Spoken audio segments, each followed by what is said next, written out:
बिस्मिल्लाहिर्रहमानिर्रहीम। Dear student, lecture number 5 के साथ मैं हूँ Abdul Hamid. Dear student, last time हमने डिस्कस किया था पावर, एनर्जी की डिफरेंट काइंड्स और इसके साथ साथ वर्क एनर्जी प्रिंसिपल को डिस्कस किया था। उम्मीद है स्टूडेंट आपने इसको अच्छे तरीके से तैयार किया होगा। और आज का जो लेक्चर है ये एक्सटेंसिव क्वेश्चन के लिहाज से बहुत इम्पोर्टेंट है और इसमें से एमसीक्यूज भी डेफिनेटली जो है वो आप बना सकते हैं, आ सकते हैं। तो इस लेक्चर को भी अच्छे तरीके से सुनिएगा, समझिएगा। तो अब हम चलते हैं आर्टिकल की तरफ। Absolute potential energy. Absolute potential energy क्या होती है? वर्क डन है। कौन करेगा work done? By gravitational force. Gravitational force की वजह से जो वर्क होगा किसके ऊपर? किसी ऑब्जेक्ट के ऊपर। कहां से? किसी पॉइंट पर। कहां तक? उस ऑब्जेक्ट को उस पॉइंट से लेकर उस पॉइंट तक जहां जमीन की फोर्स जीरो हो जाए, फोर्स ऑफ ग्रेविटी जीरो हो जाए, वहां तक ले जाने के लिए जो वर्क करेगी ग्रेविटेशनल फोर्स, वो क्या कहलाएगा? उसकी एब्सोल्यूट पोटेंशियल एनर्जी। इसको यहां से अंडरस्टैंड करें, इस ट्रिक से अंडरस्टैंड करें। ये हमारे पास है अर्थ और ये अर्थ के गिर्द उसका फील्ड, ग्रेविटेशनल फील्ड, और जैसे अर्थ के सेंटर से हम दूर जाते हैं इसके ग्रेविटेशनल फोर्स डिक्रीज होती चली जाती है और एक ऐसा पॉइंट आता है जहां उसकी ग्रेविटेशनल फोर्स जीरो हो जाती है। यहाँ हमारे पास n एक ऐसा पॉइंट है जिसको हम इंफिनिटी का नाम दे रहे हैं और इंफिनिटी एक ऐसा पॉइंट है जहां पर फोर्स ऑफ ग्रेविटी क्या हो जाती है? जीरो।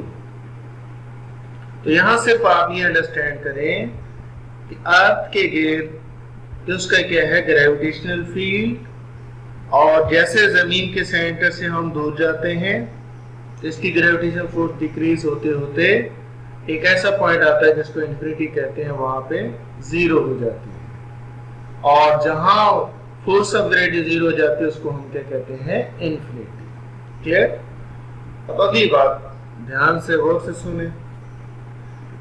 अगली बात यह है कि इस जमीन के फील्ड के अंदर किसी भी पॉइंट पर, किसी भी पोजीशन पर एब्सोल्यूट पोटेंशियल एनर्जी क्या होती है? तो उसके लिए डियर स्टूडेंट हम फर्स्ट कर लेते हैं, हम पॉइंट 1 की बात करते हैं। तो पॉइंट 1 पे एब्सोल्यूट पोटेंशियल एनर्जी का क्या मतलब है?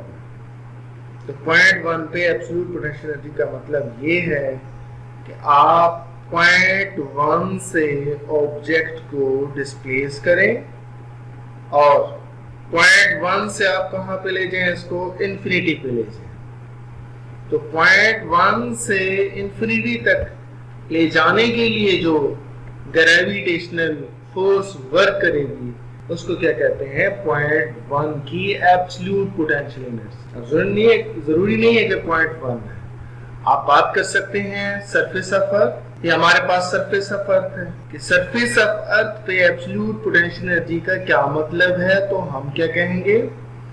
जमीन की सरफेस से लेकर इंफिनिटी तक उस ऑब्जेक्ट को ले जाने के लिए जितना वर्क होगा, किसकी वजह से? ग्रेविटेशनल फोर्स की वजह से जितना वर्क होगा, तो यहां से लेकर यहां तक का जितना वर्क हुआ होगा वो इस पॉइंट की जो कि सरफेस ऑफ अर्थ है क्या कहलाएगी? Absolute potential energy. चलिए अब हम डेफिनेशन की तरफ आते हैं।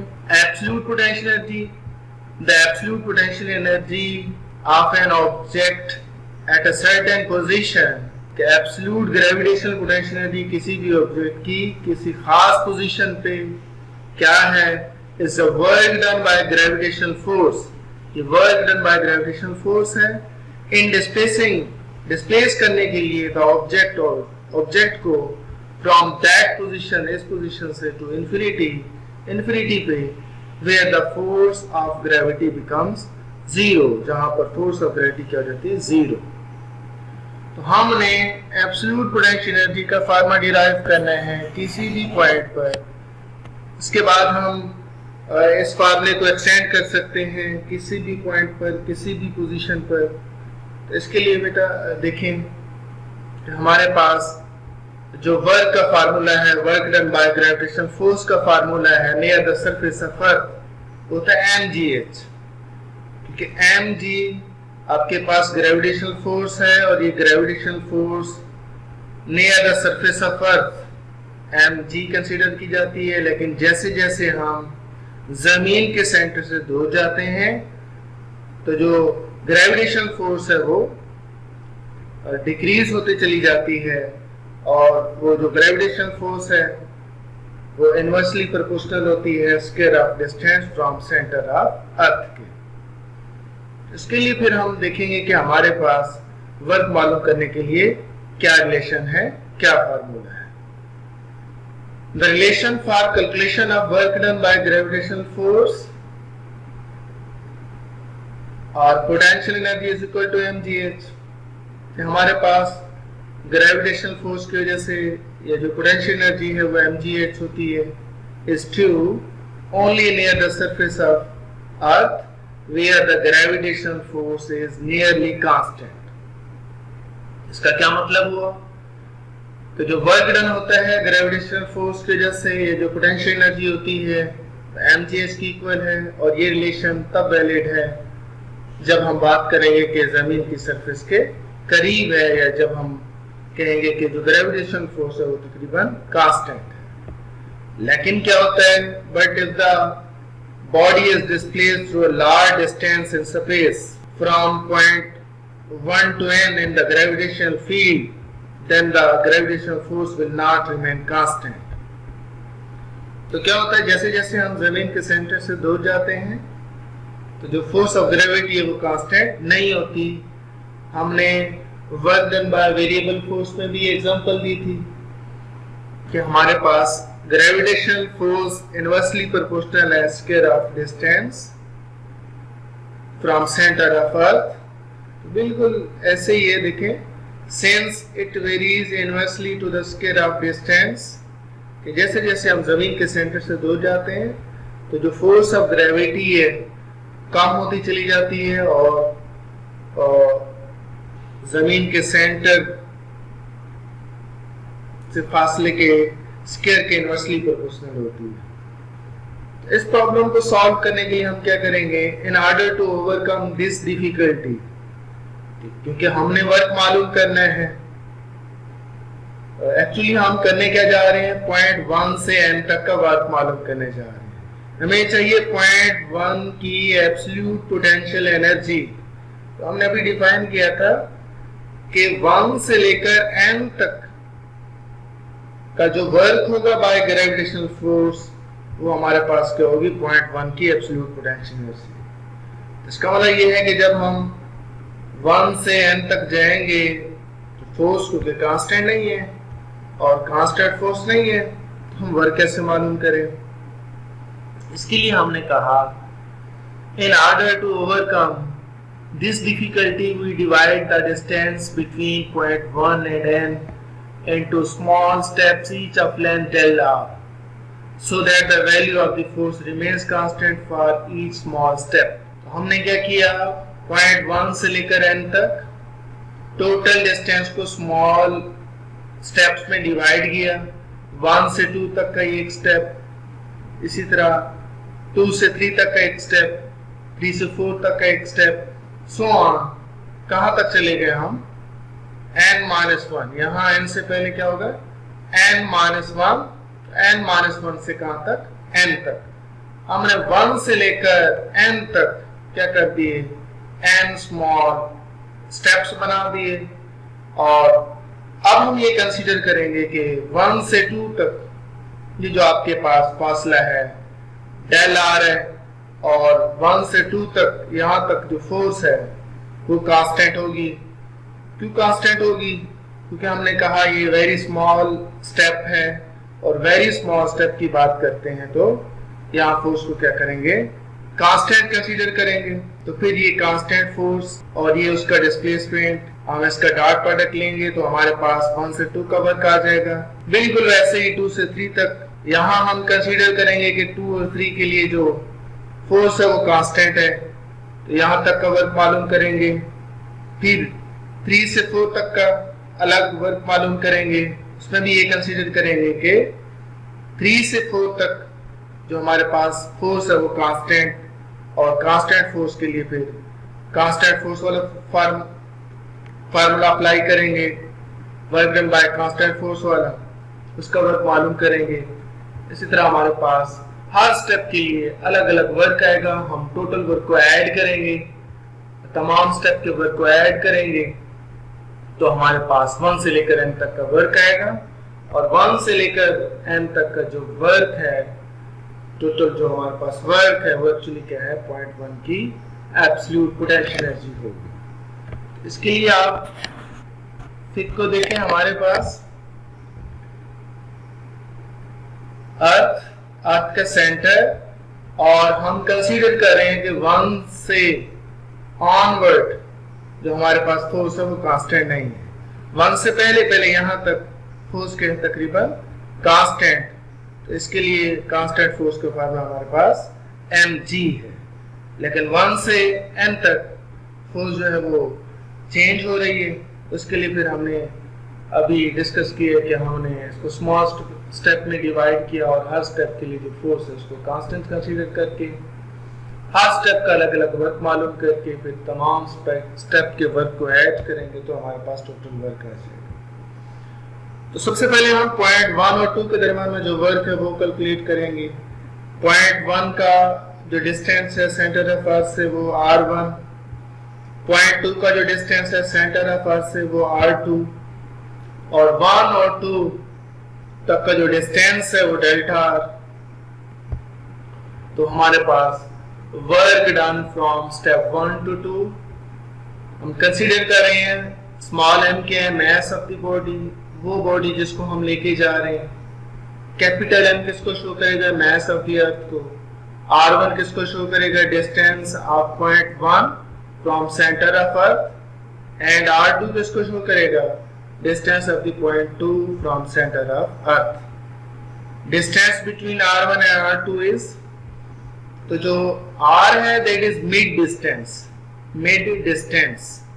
मिड डिस्टेंस क्या है, 1 और 2, ये हमारे पास यहां से लेकर सेंटर ऑफ अर्थ तक का फासला, सेंटर ऑफ अर्थ से लेकर इस स्टेप के सेंटर का फासला वो हमारे पास है r, वो किसकी इक्वल है, r1 plus r2 divide by 2। तो ये आपके पास क्या है, mid distance, the distance between r1 and r2। हमारे पास distance of body from point 1 and 2 is del r is equal to r2 minus r1।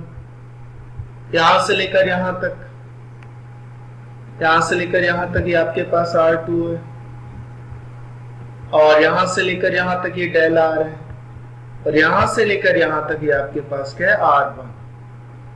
आप फिग में देखें, यहां से लेकर यहां तक r2, और r2 किसकी इक्वल है, r1 भी इसमें शामिल है, del r भी इसमें शामिल है।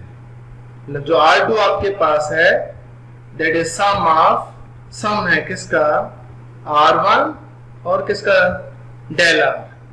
तो r2 जो है वो आपके पास del r प्लस r1, और यहां से del r चाहिए तो r2 माइनस r1 की इक्वल। ये देखिए del r is equal to r2 minus r1, या आप del r जो है वो कह सकते हैं दैट इज डिफरेंस, तो वो आपके पास आएगा r2 माइनस r1। यहां से अगर आपको r2 चाहिए तो यहाँ r1 माइनस इक्वल के दूसरी तरफ ले जाएंगे तो प्लस, तो यहां से आपके पास r2 इज इक्वल टू आ जाएगा del r प्लस r।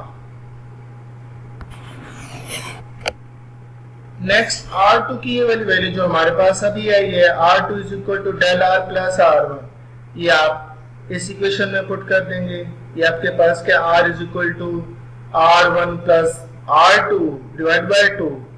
जहां आपके पास r2 है वहां पे उसकी value del r plus R1 put कर देंगे। नेक्स्ट स्टेप में हमने पुट किया तो हमारे पास R is equal to R1 की जगह R1 और R2 की जगह क्या आ चुका plus del R plus R1, बाकी डिवाइडेड बाय 2 वैसे का वैसे, ये भी R1 ये भी R1 डबल हो जाएगा 2R1 प्लस डेल R वैसे डिवाइड बाय 2 वैसे, अलग अलग डिवाइड कर दिया 2R1 बाय 2 अलग कर दिया divide plus del R by 2 is equal to इस 2 से ये 2 कैंसिल कर दिया, बाकी यहाँ पे R1 plus del R by 2 दोनों तरफ स्क्वायर ले लिया R स्क्वायर और ये हमारे पास R1 plus del R by 2 whole square, तो a plus B whole square का फार्मूला अप्लाई किया, a स्क्वायर की जगह यहां हमारे पास है R1 स्क्वायर प्लस b की जगह हमारे पास आ चुका है डेल R बाय 2 था तो उसका स्क्वायर ले लिया b स्क्वायर, हमारे पास आ जाएगा del R square by 4 plus 2ab, a यहाँ पर R1 है और b हमारे पास है डेल R बाय 2। इसको सिंप्लीफाई किया 2 से 2 कैंसिल हो जाएगा यहाँ पे, since del R square is very less than R1 square, so the term can be neglected as compared to R1 square, क्योंकि जो डेल R है that is very small value, इसको हमने क्या कर दिया इग्नोर कर दिया, किसके मुकाबले में स्मॉल है R1 स्क्वायर के मुकाबले, तो ये हमारे पास जो डेल R स्क्वायर की वाली टर्म है हमने क्या कर दिया इग्नोर कर दिया इसको, तो ये हमारे पास इग्नोर हो गया, बाकी हमारे पास इक्वेशन आ गई R स्क्वायर वैसे का वैसे इक्वल वैसे, R1 स्क्वायर वैसे प्लस वैसे, और यहाँ 2R1 डेल R बाय 2 2 से 2 कैंसिल हो जाएगा, यहाँ मिस हो गया, यहाँ 2 आना था 2 से 2 कैंसिल हो जाएगा, बाकी आपके पास R1 डेल R, इसके बाद इक्वल की जगह इक्वल, R1 स्क्वायर की जगह R1 स्क्वायर, प्लस की जगह प्लस, R1 की जगह R1 और डेल R की जगह उसकी value R2 minus R1 put कर दिया, R1 को अंदर मल्टीप्लाई कर दिया, R1 R2 minus R1 square, एक आपके पास R1 स्क्वायर प्लस का, एक आपके पास R1 स्क्वायर माइनस का कैंसिल हो गया, बाकी आपके पास R square is equal to R1 R2।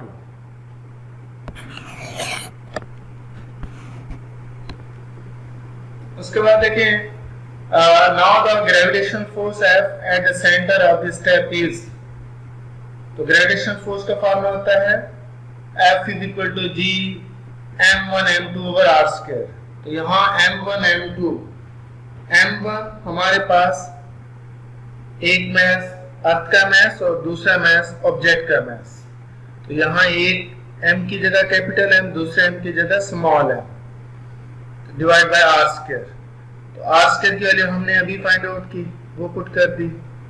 अब हम फर्स्ट स्टेप का वर्क मालूम करने जा रहे हैं, तो हमने इसको राइट किया W1 से 2 F dot del R F dot del R और डॉट खत्म करेंगे, थीटा कॉस थीटा लगेगा, तो F del R cos theta की जगह 180, क्योंकि हम ऑब्जेक्ट को लेके जा रहे हैं अपवर्ड और जो ग्रेविटेशनल फोर्स है वो है downward, F is opposite to del R, object को हम मूव करा रहे हैं 1 से 2 की तरफ अपवर्ड, जबकि जो ग्रेविटेशन फोर्स है वो डाउनवर्ड है, तो एंगल होगा 180 का, तो cos 180 माइनस 1, तो यहाँ पे ये minus F del R, F की वैल्यू हमारे पास G mm over R1 R2, ये वैल्यू पुट कर दी, और डेल R की जगह R2 माइनस R1,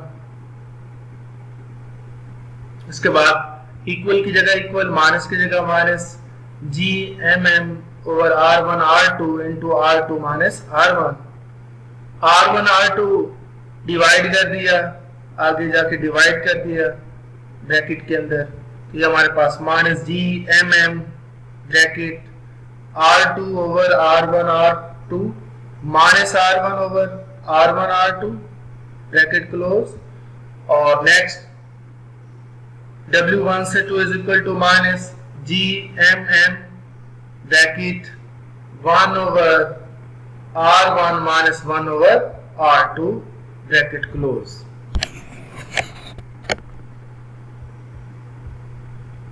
बिल्कुल ऐसे ही आप देखें हमारे पास माइनस जितने भी वर्क मालूम करेंगे माइनस सब में आएगा, जी भी सब में आएगा, कैपिटल एम भी, स्मॉल एम भी।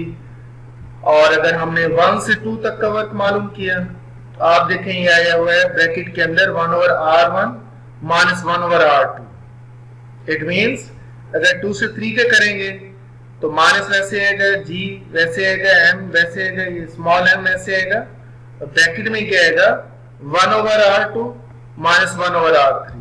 2 से 3 है तो 1 over R2 minus 1 over R3, ऐसे सो ऑन चलते जाएंगे। Work done during last step.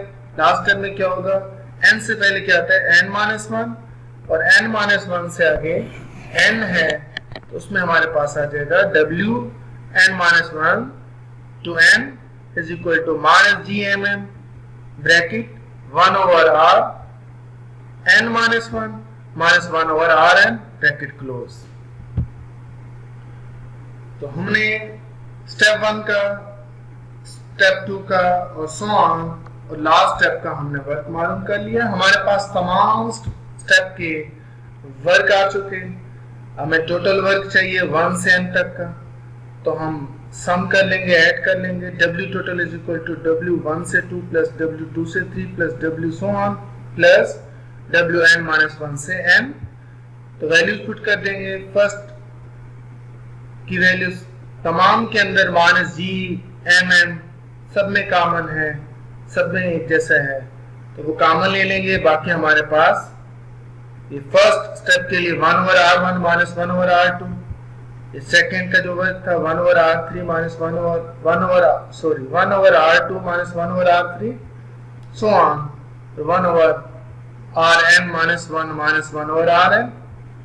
और आप देखेंगे कि हमारे पास फर्स्ट और लास्ट टर्म वो कैंसल आउट नहीं होंगी, फर्स्ट और लास्ट टर्म्स कैंसल आउट नहीं होंगी, जबकि बाकी तमाम वैल्यूज आपस में कैंसल आउट हो जाएंगे। माइनस 1 ओवर R2 से प्लस 1 ओवर R2 कैंसल हो जाएगा, ये माइनस 1 ओवर R3 है, इससे आगे फिर चल के प्लस 1 ओवर R3 आएगा, वो कैंसल।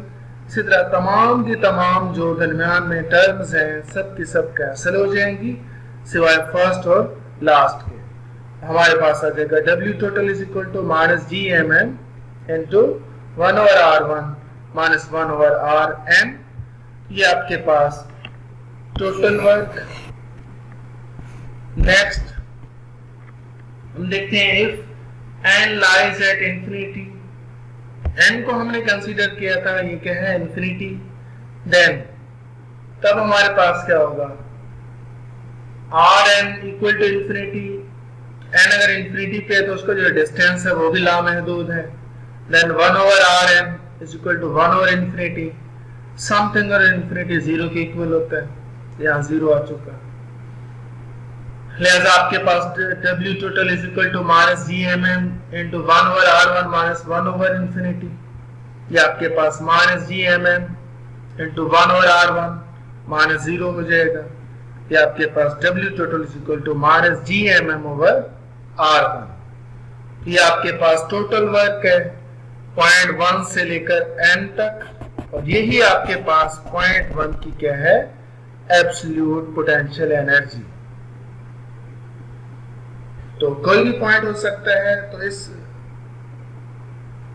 कोई भी पॉइंट के लिए फिर R1 है तो हम उसको R से यहाँ मिस्टेक, तो यहाँ R आने हैं, इसको R करेक्शन कर लीजिएगा, यहाँ R1 की जगह R राइट करेंगे। In general, the absolute potential energy of a body at a distance r from the center of the earth is U। हम यहाँ टोटल वर्क को U जो कि एब्सोल्यूट पोटेंशियल एनर्जी को शो करेगा is equal to minus G M M over R।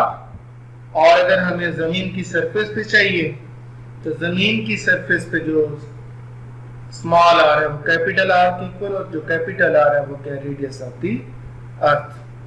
तो यहां से इसको हम यूजी से absolute potential energy on the surface of earth that is equal to minus gmm over capital R. This is known as absolute potential energy on the surface of earth. और यहाँ negative का sign क्या show कर रहा है कि अर्थ gravitational field for mass m is attractive, कि जो अर्थ का ग्रेविटेशनल फील्ड है वो क्या है, अट्रैक्टिव है, अट्रैक्ट करता है। अब आप देखें यहाँ पे जैसे जैसे डिस्टेंस की वैल्यू बढ़ेगी तो आपके पास ये वैल्यू क्या होती जाएगी, कम होती जाएगी। वैल्यू क्या होती जाएगी, कम होती जाएगी।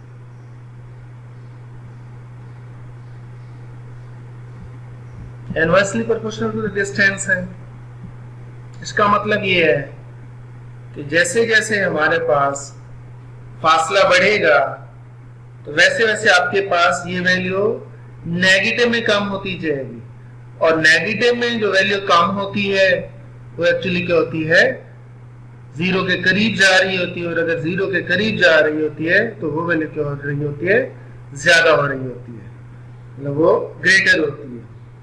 और जब आर की वैल्यू कम होगी तो आपके पास इसका जो ओवरऑल आंसर आएगा वो ज्यादा होगा, और अगर इसका ओवरऑल आंसर ज्यादा है इसका मतलब नेगेटिव में वैल्यू ज्यादा है, और अगर नेगेटिव में वैल्यू ज्यादा है तो इसका मतलब क्या है, ये वैल्यू क्या है, लेस है। तो इसका मतलब ये है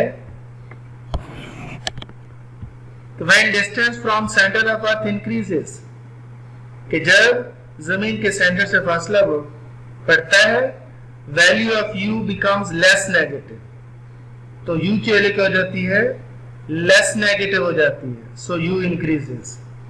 तो जमीन के सेंटर से फासला बढ़ने से u की वैल्यू भी बढ़ती है। When the distance from centre of earth decreases, तो जब जमीन के सेंटर से फासला कम होता जाता है तो जो वैल्यू ऑफ u है मोर नेगेटिव, तो मोर नेगेटिव हो जाती है। सो u डिक्रीजेस, u की वैल्यू क्या हो जाती है, डिक्रीज होती है। एंड सिंपल वर्ड्स आप डियर स्टूडेंट यूं कह सकते हैं कि जैसे जैसे हम जमीन के सेंटर से दूर जाएंगे फासला बढ़ेगा, फासले के बढ़ने से एब्सोल्यूट पोटेंशियल एनर्जी भी बढ़ेगी। और इसी तरह जब आप जमीन के सेंटर की तरफ आएंगे तो फासला कम होगा, फासले के कम होने से एब्सोल्यूट पोटेंशियल एनर्जी की वैल्यू भी कम होती चली जाएगी। तो that was all about absolute potential energy। Dear student इसको अच्छे तरीके से प्रिपेयर कीजिएगा, इसको एक बार अच्छे तरीके से पढ़ के लेक्चर को अच्छे तरीके से अंडरस्टैंड करके इसको एक बार राइट करके देखिएगा, और जो मिस्टेक्स हैं वो पॉइंट आउट कीजिएगा। अल्लाह।